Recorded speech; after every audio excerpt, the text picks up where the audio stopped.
প্রথম আরে কালকে অ্যাকচুয়ালি বিয়ে হয়েছে, কালকে ওকে মিটিং করছে তো ওরা কালকেও বলে নাই যে আমি বাড়াতে পারবো না, কালকে রাত্রে বলে আচ্ছা বলছি কি যে আজকে এই 13 নম্বর ওয়ার্ডে পোলিও চলছিল, তো পোলিও চলাকালীন একটা বিশৃঙ্খলা সৃষ্টি হয়েছিল, ঘটনাটা কি হয়েছিল? আমি 13 নম্বর ওয়ার্ডের আমি ওখানে পোলিও ডিউটি করছিলাম। তখন পোলিও ডিউটি করতে করতে আমাদের কাউন্সিলর আমাকে বাজে মেয়ে, অভদ্র মেয়ে বলে আমাকে গালাগালি করছে।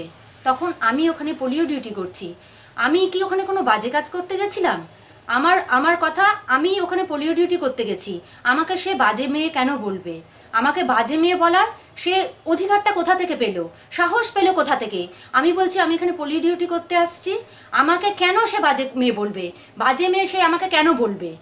আর সেখানে তখন অনেক মানে তার বাড়ির প্রত্যেকটা মেম্বার এখানে এসে আমার উপর চাপ সৃষ্টি করছে, প্রত্যেকটা মেম্বার। আমি তখন ওখানে একা, আমি কোনো উপায় পাচ্ছিলাম না, আমি তখন কি বলবো? আর সবার সামনে আমাকে বলছে আমাকে বাজে মেয়ে।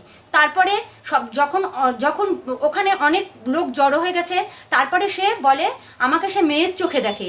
সে যদি আমাকে মেয়ের চোখেই দেখে, আজ 9 বছর হয়ে গেল আমার বাবা মারা গেছে, সে মেয়ের চোখে দেখলে সে আমাকে কোনো সাহায্য করেনি। সে যতদিন পর্যন্ত কাউন্সিলর হয়েছে, সে যদি আমাকে মেয়ের চোখেই দেখে, তাহলে পারে সে আমাকে আজ পর্যন্ত একটা ট্রেনিং দেয়নি। সে যদি আমাকে মেয়ের চোখে দেখে, সে আজ পর্যন্ত একটা টিপল থেকে শুরু করে একটা কিছু আজ পর্যন্ত আমার নামে সে দেয়নি। সে সেটা মানে আমার নাম যদি থাকে তাহলে পৌরসভায় সে দেখবে যে আমাকে সে কি দিচ্ছে। তারপরে আরও কথা, আজ রিসেন্ট আমার মা মারা গেল, 4 মাস হতে চললো।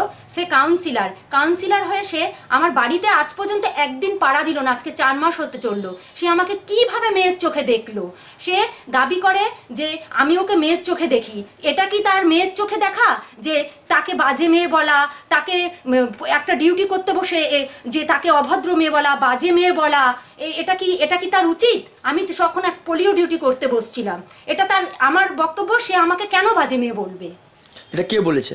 কাউন্সিলর বলেছে, 13 নম্বর ওয়ার্ডের কাউন্সিলর। আচ্ছা, যে ঘটনা নাকি পোলিও চলাকালীন তখন পোলিও ডিউটি হয় 4টা পর্যন্ত, তখন 2:30টার মতন বাজে। তখন এই খারাপ উক্তিটা করেছে? হ্যাঁ। ঠিক আছে, আপনার নাম? আমার নাম চম্পা কুণ্ডু। আচ্ছা ঠিক আছে। আর কি হয়েছিল ঘটনাটা? আরও আছে, আমার সঙ্গে প্রতি মুহূর্তে খারাপ ব্যবহার করে। যখনই তার বাড়িতে যাই আমাকে অপমান করে। আমি কেন তার সাথে প্রচারে বের হই না? আমাকে প্রতি মুহূর্তে এই কথাটা বলে। আরও কথা, আমি এর আগে একটা ট্রেনিং নিয়ে ওনার কাছে গেছিলাম, আমাকে মোবাইল রিপেয়ারিংয়ে ট্রেনিংয়ে নাম দিয়েছিল। তখন আমি বলছিলাম কাকিমা এটা তো ছেলেদের ট্রেনিং, আমাকে তুমি সেলাই ট্রেনিং অথবা পার্লারের ট্রেনিং দাও। তখন বলছে না এটা করা যাবে না। তখন আমি পৌরসভায় নন্দদার কাছে যাই, তখন নন্দদা আমাকে বলছে যে ঠিক আছে তুমি কাউন্সিলরের সঙ্গে কথা বলো। আমি কাউন্সিলরের বাড়িতে আসি, কাউন্সিলর আমাকে বলে তুই ঘোড়াডিঙায় ঘাস খেতে আসছিস, তুই ট্রেনিংয়ে যা, আমি রিজাইন দিব, তুই ট্রেনিংয়ে যা, দেখ আমি তোকে কিভাবে বের করে আনি, বলে আমাকে ধাক্কা দিয়ে বের করে দিছে। এই রিসেন্ট কিছুদিন আগে আমার মা মারা যাওয়ার পর ডেথ সার্টিফিকেট অ্যাটাস্টেড করাতে নিয়ে গেছি।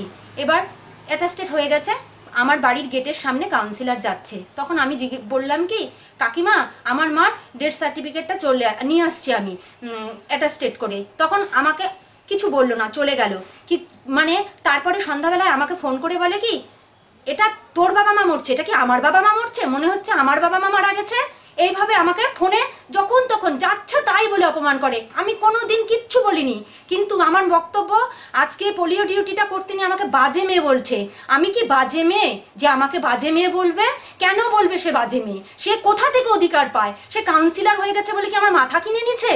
কিন্তু আমি ওনাকে অতি সম্মানের চোখে দেখি বলেই এতদিন কোনো কিছু বলিনি, দেখি বলেই ওনাকে আমি এই যে এত কিছু আমার সঙ্গে খারাপ ব্যবহার করা সত্ত্বেও আমি তার বাড়িতে গেছি, সে ডাকলে আমি গেছি। কিন্তু কেন সে আমাকে আজকে বাজে মেয়ে বলবে? আমি কি বাজে মেয়ে? আমার প্রশ্ন এটাই, কেন সে আমাকে বাজে মেয়ে? আর প্রচারের জন্য কি কোনো রকম বাধা সৃষ্টি করতো ওয়ার্ডের কাউন্সিলর? না, আমাকে বলতো প্রচারে কেন বের হয়নি, কেন বের হইনি, আমি বলে আমার বাড়িতে বলে সে আসলে আমি দরজা খুলতে দেরি করি, আমার বাড়ি থেকে ঘর থেকে দরজাটা অনেকটাই দূরত্ব, ঘর থেকে বেরোবো দরজায় যাব তবে তো দরজা খুলবো।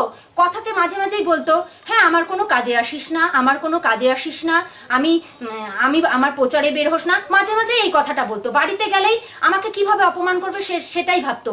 আমি কোনোদিন ওর বাড়িতে গেলে বা ওনার বাড়িতে গেলে আমাকে সে কোনোদিন ভালোভাবে সেইভাবে কথা বলে আমাকে ছাড়েনি, মাঝে মাঝে মানে সুযোগ খুঁজতো কিভাবে আমাকে অপমান করা যায়।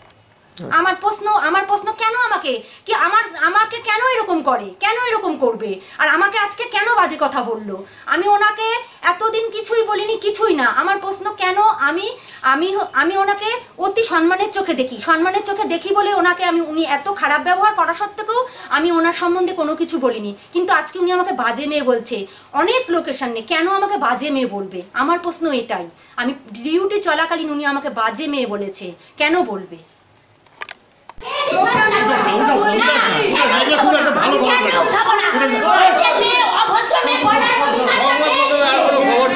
আমার কিছু করার না, আমাকে তো বল